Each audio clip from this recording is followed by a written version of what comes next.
नमस्कार साथियों, एक बार फिर से स्वागत है आपका दृष्टि के न्यूज ऑन मैप प्रोग्राम में। मैं हूं केवल आपके सामने और आज हम बात करने वाले हैं बीते एक सप्ताह में दुनिया भर में चर्चा में रही प्रमुख जगहों के बारे में मानचित्र पर आधारित प्रश्नों के माध्यम से। तो चलिए एक एक करके शुरू करेंगे। परीक्षा आपके निकट है तो मानचित्र पर आधारित प्रश्न भी आपके लिए बहुत ही निकट हैं। इस बात को ध्यान में रखते हुए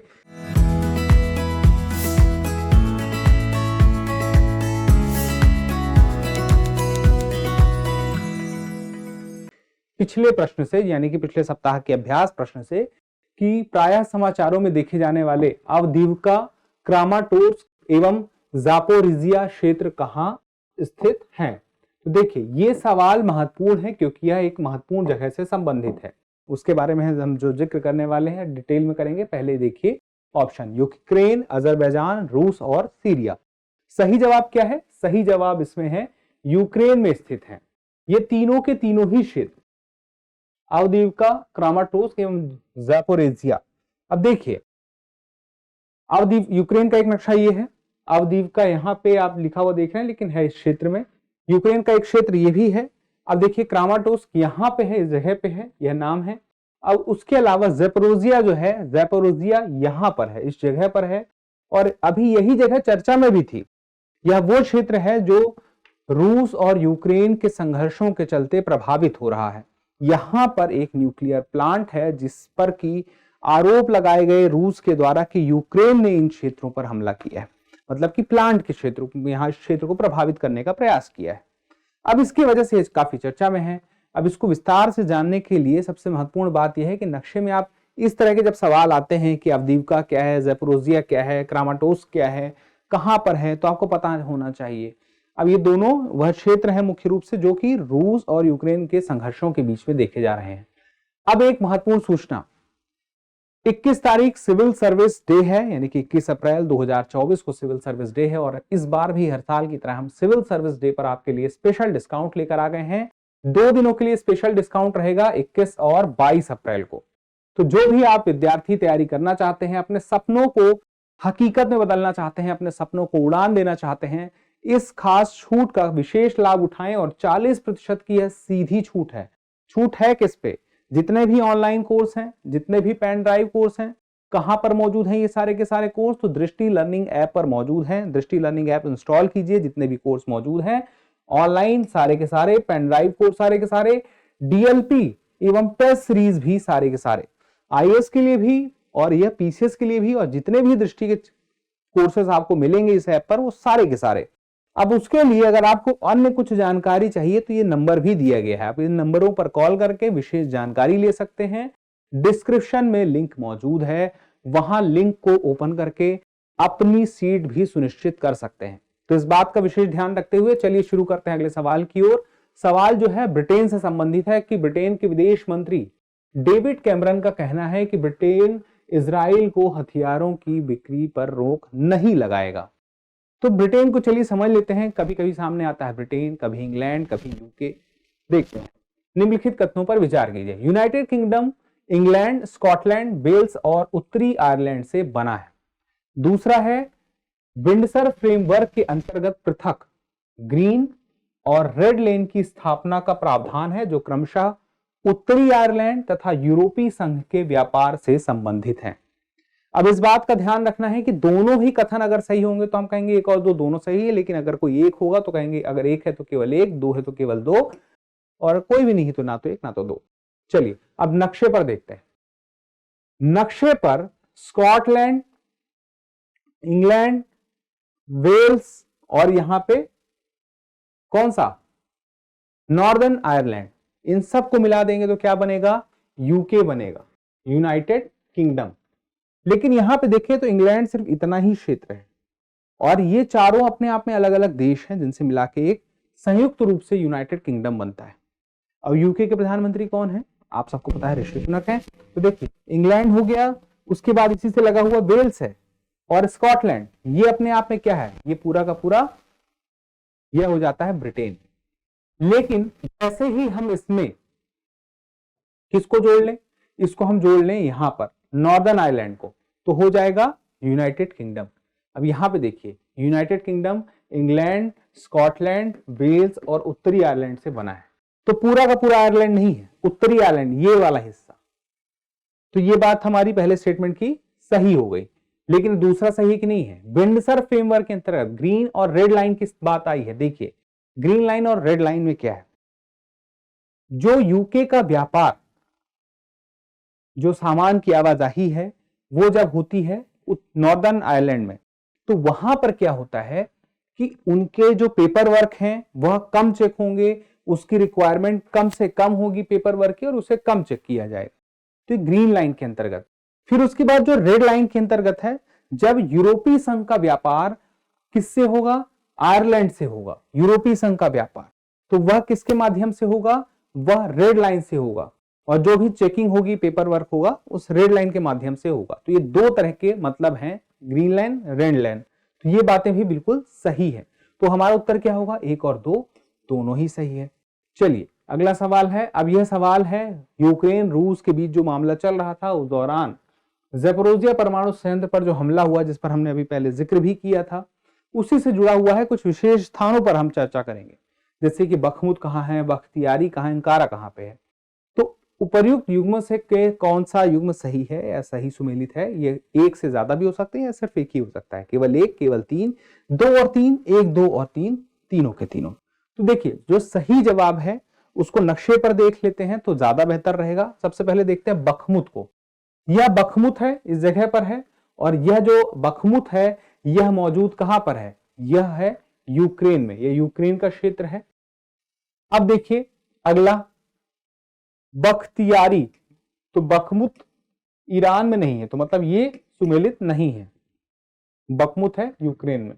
अब बख्तियारी देखते हैं। बख्तियारी आपको देखिए कहां मिलता है, यहां पे मिलता है। अब ये कहां पे है, ये ईरान का नक्शा है। अगर ईरान का नक्शा है तो इसका मतलब क्या हुआ, बख्तियारी ईरान में है, तो ऐसा क्रॉस में, लेकिन ये गलत हो गया। अब अंकारा क्या तुर्की में है, तो बिल्कुल है, क्योंकि अंकारा तुर्की की राजधानी है। तो आप ये देखिए ये तुर्की है और ये उसकी राजधानी यहां पर है, अंकारा है। तो इस हिसाब से एक ही युग्म इसमें सही है, तीसरा वाला तो हम कहेंगे बी, यानी कि केवल 3 हमारा सही उत्तर है। अगला देखते हैं। अब यह देखिए जो खबर है उत्तर कोरिया से संबंधित है, तो उत्तर कोरिया, दक्षिण कोरिया सबको हम जान के रखेंगे तो बेहतर रहेगा।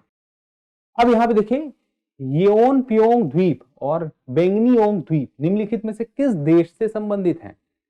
येओनप्योंग और बेंगनियोंग, दक्षिण कोरिया, उत्तर कोरिया, जापान और इंडोनेशिया। अंदाजा आपको लग गया होगा, लेकिन फिर भी सही उत्तर क्या है उसके लिए इस पूरे नक्शे पर हमें कहां आना होगा, इस जगह पर आना होगा। इसको चलिए पास से देखते हैं, उत्तर कोरिया और दक्षिण कोरिया। तो उत्तर कोरिया है और ये दक्षिण कोरिया है, और बीच में आप ये देखते हैं ये उसकी सीमा है। सीमा का निर्धारण कुछ इस प्रकार से होता है। अब इस सीमा का जो निर्धारण होता है, तो आप देखिए बेंगनियोंग सीमा के दक्षिण में, और येओनप्योंग ये भी सीमा के दक्षिण में।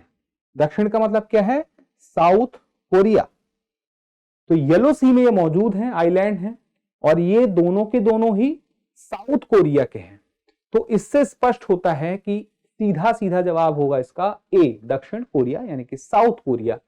स्पष्ट हो गया, सीमा के दक्षिण में है, इसी वजह से ऐसा हुआ है। ठीक है, चलिए अगले सवाल की तरफ आते हैं। अगला सवाल है, हाल ही में जो कुछ संगठन थे अंतर्राष्ट्रीय स्तर के, उन्होंने अंतर्राष्ट्रीय स्तर के नेताओं से मांग की कि सूडान में अकाल को रोकने के लिए तत्काल कुछ कार्यवाही की जाए। तो सूडान कहां पर है मुख्य रूप से, तो ये आपको पता होगा, मोटा मोटा आइडिया दक्षिण अफ्रीका महाद्वीप में है।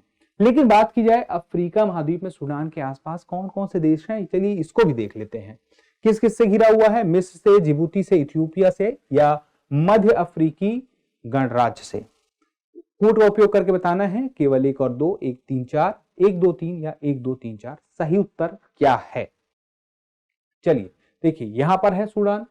अब इसको जरा पास से देखें, तो सूडान को पास से देखेंगे तो हमारे पास जो विकल्प है मिस्र, जिबूती, इथियोपिया, मध्य अफ्रीकी गणराज्य। तो पहले मिस्र देखिए, मिस्र आपको कहीं भी दिखता है, यह इजिप्ट, इसी को मिस्र बोल सकते हैं। इसके बाद जिबूती, इथियोपिया, जिबूती आपको कहीं नहीं दिखाई दे रहा होगा, इथियोपिया यहां पर दिख गया है। चलिए अब आगे देखते हैं, मध्य अफ्रीकी गणराज्य, मध्य अफ्रीकी यानी कि सेंट्रल अफ्रीकन रिपब्लिक यहां पर मौजूद है। यहाँ पर सीमा साझा होती है। उसके बाद इथियोपिया के साथ यहाँ सीमा साझा होती है और इधर इजिप्ट के साथ सीधे ये सीमा साझा होती है। अब यहाँ पे एक रह गया जिबूती, और भी हैं जो सीमा बनाते हैं। देखिए इसके अलावा इरिट्रिया भी बनाता है, चाड भी बनाता है, लीबिया भी बनाता है, लेकिन एक और है जो नाम है वो हमें यहाँ पे नहीं मिला है। वो कौन सा है? वह नाम है जिबूती। और जिबूती देखिए यहाँ पर है, इस जगह पर है।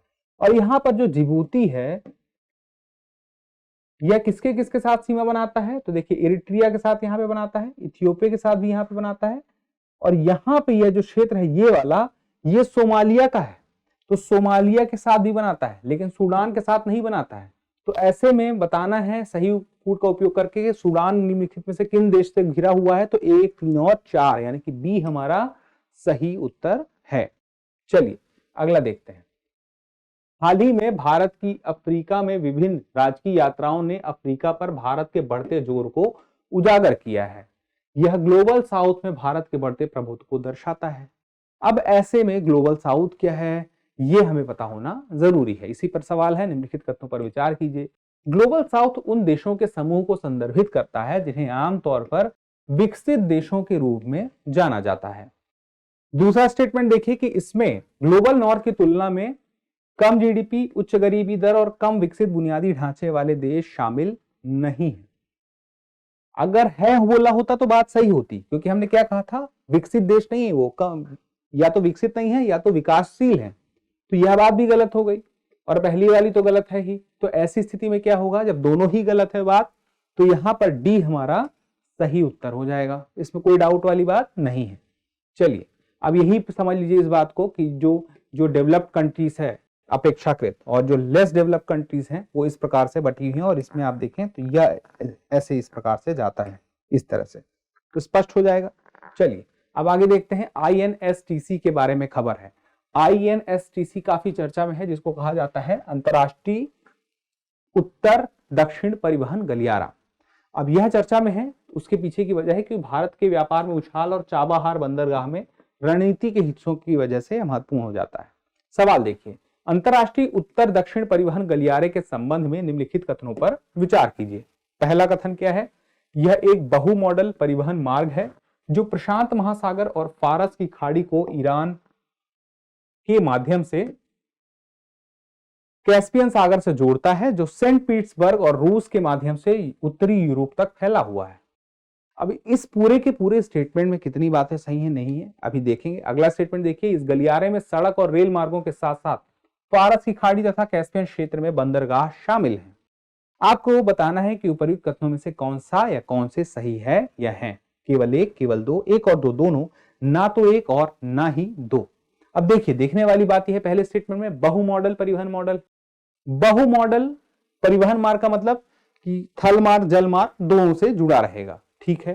प्रशांत महासागर और फारस की खाड़ी को ईरान के माध्यम से कैस्पियन सागर से जोड़ता है। अब देखिए दिक्कत यही है, प्रशांत महासागर नहीं। अब देखिए हम मुंबई से निकल अगर रास्ता हमारा बनना शुरू हो तो ये हिंद महासागर वाला क्षेत्र है। अब हिंद महासागर से आगे कहां जा रहे हैं हम? फारस की खाड़ी की तरफ जा रहे हैं। तो क्या कह रहा कि अगर यहाँ पे हम हिंद महासागर कर देते और फारस की खाड़ी को ईरान के माध्यम से, कैस्पियन से सागर जाए, फारस की खाड़ी को आगे ईरान के माध्यम से, फिर ये देखिए कैस्पियन सागर यहां पे हम पहुंच गए। फिर उसके बाद देखिए क्या कहता है,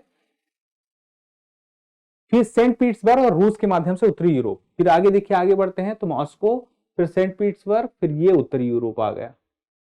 यहां तक की बात बिल्कुल सही है, लेकिन बस यहां ये जो क्षेत्र है इसको प्रशांत महासागर उसने कह दिया है, यहीं पे गड़बड़ हो गई है। नहीं तो स्टेटमेंट हमारा सही होता, लेकिन अब हम इसको क्या कहेंगे? गलत। दूसरी बात देखिए, मल्टी मॉडल की, बहु मॉडल की जब बात आती है तो यहाँ पे सड़क और रेल मार्गों के साथ साथ फारस की खाड़ी तथा कैस्पियन सागर क्षेत्र में बंदरगाह शामिल है। बंदरगाह क्यों शामिल है? तो जल मार्ग थल मार्ग दोनों से जुड़ा हुआ है, तो सड़क मार्ग से भी जुड़ा हुआ है, रेल मार्ग से भी जुड़ा हुआ है, ये सब मिला के है। तो ये स्टेटमेंट बिल्कुल सही है। अब यहाँ पे ये दोनों क्षेत्र, फारस की खाड़ी, कैस्पियन क्षेत्र, दोनों ही मिल जाएंगे आपको। ये देखिए कैस्पियन वाला क्षेत्र भी है और फारस की खाड़ी भी है, तो दोनों की दोनों बातें सही हैं। तो ऐसे में यहां पर हमें दूसरा वाला स्टेटमेंट तो सही मिलता है, लेकिन पहला वाला स्टेटमेंट वो हमें कहीं पे गलत मिलता है, वो यहां पे मिलता है। तो सही उत्तर क्या है? बी, यानी कि केवल 2 इसमें सही उत्तर है। चलिए आगे देखते हैं। अंटार्कटिका से संबंधित सवाल है। और ये महत्वपूर्ण इसलिए हो जाता है क्योंकि यह करंट न्यूज में अभी था, क्योंकि वहां पर भारतीय पिन कोड MH1718 वाला पोस्ट ऑफिस खोला गया है।